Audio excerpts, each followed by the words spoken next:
What if the type of person that you consider to be the most simple of all people actually got you down into your most vulnerable state? I'm Dre, and this is The Midnight Hour.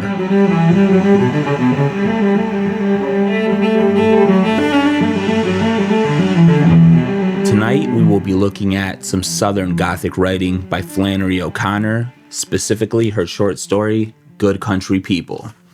And Good Country People really revolves around a mother and daughter duo named Mrs. Hopewell and Hulga. Even though Hulga's real name is Joy, she has changed it after getting her PhD in philosophy. And Hulga's worldview is very, very stark. She is an atheist who believes that everybody is pretty much beneath her. Because Hulga obtained this PhD in philosophy, she just has this type of energy where she doesn't think that anybody can pull one over on her. Now, she's been through a lot herself, though. When she was younger, she had her leg blown off in a hunting accident. So since then, she has worn a prosthetic leg in place. And so basically, even though she is 30 years old and lives at home with her mother, Mrs. Hopewell, she probably knows that Hulga is good deep down inside. And that's really Mrs. Hopewell's entire thing with people. She has faith in good country people. She wants to believe the best of people, and so she's probably the story's most purest and kind-hearted character. Now, the mother and daughter live a simple life, and they have a simple routine. They wake up in the morning, have breakfast. So one day, out of nowhere, a Bible salesman shows up at their front door.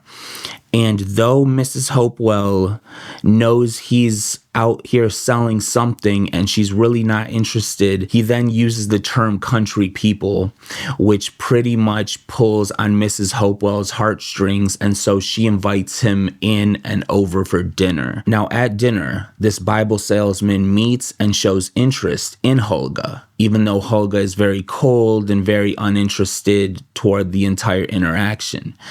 Even with that said, after the meal, they walk out together toward the front gate, Hulga and the Bible salesman, and they actually plan to meet up together the next morning at 10 o'clock. And so that's what happens. All night, Hulga basically thinks about what she's going to be saying and what this meeting is going to entail. And she really comes to the conclusion that she's going to seduce this Bible salesman. She's going to seduce him and pretty much expose his inner hypocrisy because he's a Christian and because he's coming off as this pious and respectable person. So they meet up and they start walking off together toward a barn out in the distance. Once they get to this barn, they open the doors, and the Bible salesman notices that there's a ladder reaching up to a loft on the second floor. He says, "Too bad we can't go up there." And she says, "Why can't we?" He says, "Because of your leg." She starts climbing the ladder either way. He also climbs the ladder, and it's up there on that loft where his true colors come out. He reaches into his suitcase, pulls out some whiskey, a deck of cards, and convinces Hulga to remove her prosthetic leg. Once she does that, he actually takes it and puts it into a suitcase. She is left stunned. And he says, "You know, you're not as smart as you think you are. I haven't believed in anything since birth." And basically he says, "Look what I'm doing to you now. You don't believe in anything. I don't believe in anything. You have all this education underneath your belt, and I still put one over you." So the story ends with her without her prosthetic leg, without her glasses as well, because he took those two and put them in his pocket. And she's left stuck on the second floor of this barn house. And who knows how she will get down and manage to get to some safety And he basically just makes off with her leg and pretty much her dignity as well. So we are going to go into our 3 sections right now that really sum up this story in a great way. The first one is when the Bible salesman comes over and introduces himself and is talking to Mrs. Hopewell, and she basically just lets him know, I don't want to buy anything. And then that's when he drops those 3 perfect words that she needed to hear. Good country people. Let's read it. She stood up and said, "Well, young man, I don't want to buy a Bible, and I smell my dinner burning." He didn't get up. He began to twist his hands, and looking down at them, he said softly, "Well, lady, I'll tell you the truth.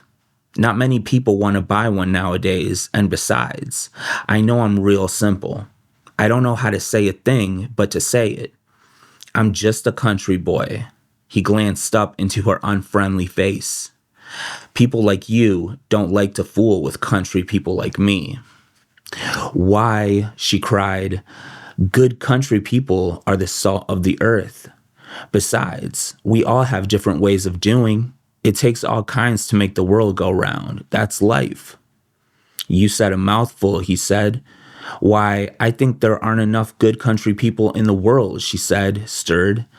"I think that's what's wrong with it." So there you go. That is Mrs. Hopewell's true good-natured belief and trust in people on display.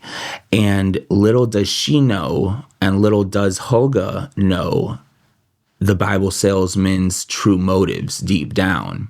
He's wearing this mask, and he knows how to use it to his persuasive ends. And that's exactly what happens later on in the story. So this section really follows his telling Helga to tell him that she loves him, because he needs to hear those words, "I love you," before anything really happens, right? So it says, "Okay then," he said, letting her go. "Prove it." She smiled, looking dreamily out on the shifty landscape. She had seduced him without even making up her mind to try. "How?" she asked, feeling that he should be delayed a little. He leaned over and put his lips to her ear. "Show me where your wooden leg joins on," he whispered. The girl uttered a sharp little cry, and her face instantly drained of color. The obscenity of the suggestion was not what shocked her. As a child, she had sometimes been subject to feelings of shame, but education had removed the last traces of that, as a good surgeon scrapes for cancer. She would no more have felt it over what he was asking than she would have believed in his Bible. But she was as sensitive about the artificial leg as a peacock about his tail. No one ever touched it but her. She took care of it as someone else would his soul, in private, and almost with her own eyes turned away. "No," she said. "I known it," he muttered, sitting up. "You're just playing me for a sucker." "Oh, no, no," she cried. "It joins on at the knee. Only at the knee. Why do you want to see it?" The boy gave her a long, penetrating look. "Because," he said, "it's what makes you different. You ain't like anybody else." She sat staring at him. There was nothing about her face or her round, freezing blue eyes to indicate that this had moved her. But she felt as if her heart had stopped and left her mind to pump her blood. She decided that for the first time in her life, she was face to face with real innocence. This boy, with an instinct that came from beyond wisdom, had touched the truth about her. When after a minute, she said in a hoarse, high voice, "All right." It was like surrendering to him completely. It was like losing her own life and finding it again, miraculously, in his. Very gently, he began to roll the slack leg up. The artificial limb, in a white sock and brown flat shoe, was bound in a heavy material like canvas and ended in an ugly jointure where it was attached to the stump.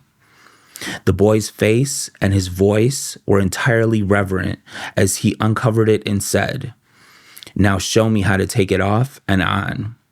She took it off for him and put it back on, and then he took it off himself. handling it as tenderly as if it were a real one. "See," he said with a delighted child's face. "Now I can do it myself." "Put it back on," she said.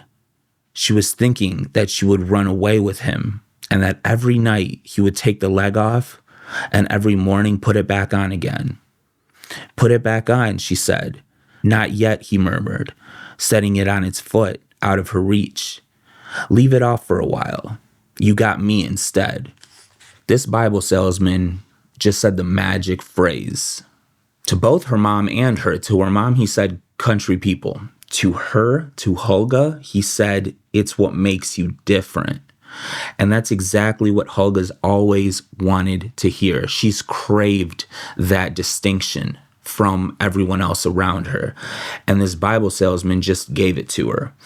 And for the first time in Hulga's life, she's vulnerable, right? Both emotionally and physically, really. And she even begins to daydream about running off with him. So what does that tell you? That's something we would have never guessed Hulga would do at the beginning of this story because she is so cold. But let's look at the last section of the story where the Bible salesman has shown his true colors. And Hulga is so taken aback. And this is what it says, quote, "Her face was almost purple. 'You're a Christian,' she hissed. 'You're a fine Christian, just like them all. Say one thing and do another. You're a perfect Christian. You're—'" The boy's mouth was set angrily. "I hope you don't think," he said in a lofty, indignant tone, "that I believe in that crap. I may sell Bibles, but I know which end is up, and I wasn't born yesterday, and I know where I'm going." "Give me my leg," she screeched. He jumped up so quickly that she barely saw him sweep the cards and the blue box into the Bible and throw the Bible into the case. She saw him grab the leg, and then she saw it for an instant slanted forlornly across the inside of the suitcase with a Bible at either side of its opposite ends. He slammed the lid shut and snatched up the case and swung it down the hole and then stepped through himself. When all of him had passed but his head, he turned and regarded her with a look that no longer had any admiration in it. "I've gotten a lot of interesting things," he said. "One time, I got a woman's glass eye this way, and you needn't to think that you'll catch me because Pointer ain't really my name. I use a different name at every house I call at, and I don't stay nowhere long. And I'll tell you another thing, Hulga," he said, using the name as if he didn't think much of it. "You ain't so smart. I've been believing in nothing ever since I was born." And then the toast-colored hat disappeared down the hole and the girl was left, sitting on the straw in the dusty sunlight. Okay, so Hulga's utter embarrassment and anger at her being tricked is really on display here. She thought she was above everyone and everything.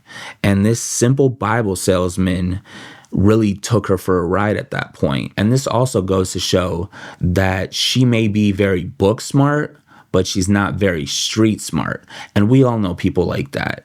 We all know people who think that they are so above everyone else in the room that they're having a very hard time looking into those smaller details and reading people at their very core.